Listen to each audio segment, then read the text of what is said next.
Mwezi wa 11 kila mwaka ni mwezi ambao husubiriwa kwa hamu ili kutoa hamasa dhidi ya ukatili wa kijinsia hapa nchini na mataifa mbalimbali ulimwenguni. Mwaka huu kaunti ya Mombasa ikishirikiana na mashirika mbalimbali ya kutetea haki za kibinadamu pamoja na wakazi wa Mombasa wameungana kuhakikisha kwamba siku hii inazinduliwa kiaina yake na kiufasaha zaidi na kutembea kutoka pembe za ndovu hadi kwenye ukumbi wa Tononoka, kauli mbiu ikiwa ni kuungana ili kukomesha dhulma za kijinsia mitandaoni.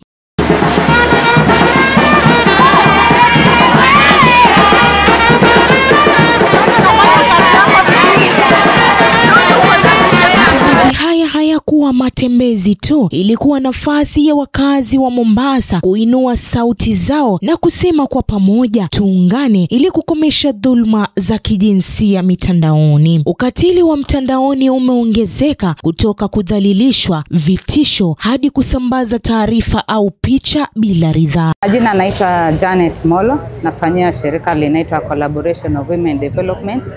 So siku hizi 16 ambazo tumezianza ni siku muhimu ambayo itatuwezesha kuweza kupigana dhidi ya dhulma ambazo zinachangia na mtandaoni. Kwa hivyo dhulma hizi zinachangiwa vipi? Kwanza haswa wakati watu wanakuwa kwa uhusiano, watu wamependana watu wawili, wanaamua kuwa waweze kufanya nini? Kuchukua video kwa zile shughuli. Lakini pindi wanapokosana, ule uhusiano unaingia doa, basi unapata haswa huyu wa kiume atashare zile video ambao walikuwa pamoja na mwenzake. Kwa hakika hii ni njia ambayo inadhulumu sana mwanamke ama mwanamume. Sababu wakati unatembea nje watu wanakuangalia vipi? Laini, I work with an organization called Nkokoiju Africa, organization that supports the young sex workers in Mombasa County. It supports young mothers and protect them. And we are dealing with advocacy for young mothers and young sex workers. And today is a very important day because of what I'm working and the people I'm working with. Most women are suffering out there. Mostly the young sex workers are being molested, they are being harassed, and they are being beaten out there. So when we are looking at gender-based violence and 16 days of activism, we are directly affected. Hii kazi yetu huwa kuna changamoto nyingi. Kuna wale clients unaweza beba akakuletea shida. Pia kuna harassment ya kama polisi. Kuna pia wanaume wenye hawajisikii vizuri wakati wanapotuona barabarani. So hizo changamoto zote huwa tunakumbana nazo. Waweza pata na mwingine pia anatamani hata kugonge. Lakini yote tunapata kunjumudu kama wamama. Lakini hii leo wakazi wameonyesha kwamba jamii ikisimama kwa pamoja, mitandao inaweza kuwa mahali pa usalama na penye heshima.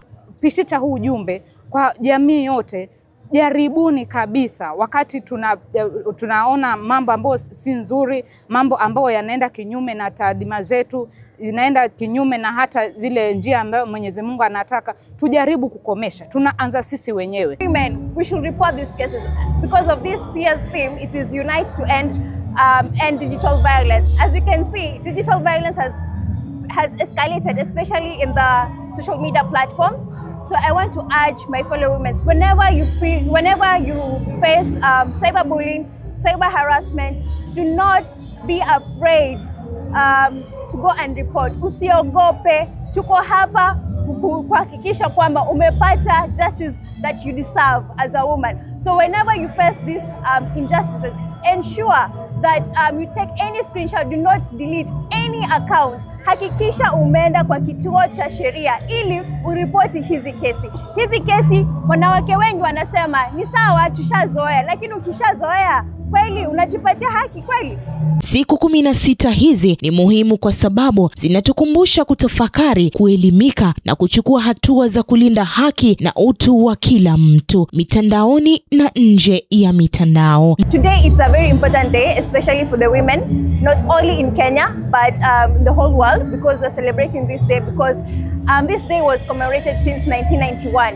And during this day, we are trying to combat violence against women so that at least we can reduce cases. As we have seen earlier this year and also last year, there's a high rate of femicides and also GBV killings. Jina naitwa Miriam Mulwa, mkaji wa Mombasa County, nikiwa mwakilishi wa mama wa tuktuk Mombasa. Siku ya leo tuko mahali hapa ni sababu ya kuweza kutetea haki zetu kama wamama na wasichana wote. Sasa siku ya leo tumekuja hapa kutoa sauti, kuambia dunia kuwa sisi wanawake maisha yetu pia inafaa. Leo hii Mombasa imesimama na ujumbe wa pamoja: hatukubali ukatili, tunalinda, tunaelimisha na tunaungana. #tukomeshe dhulma za kijinsia mitandaoni. Naitwa Sukaina Al-Husseini na mimi nasimamia sana kwenye mitandao kwa jina langu na pia kwa foundation inaitwa Uzazi na Ulezi.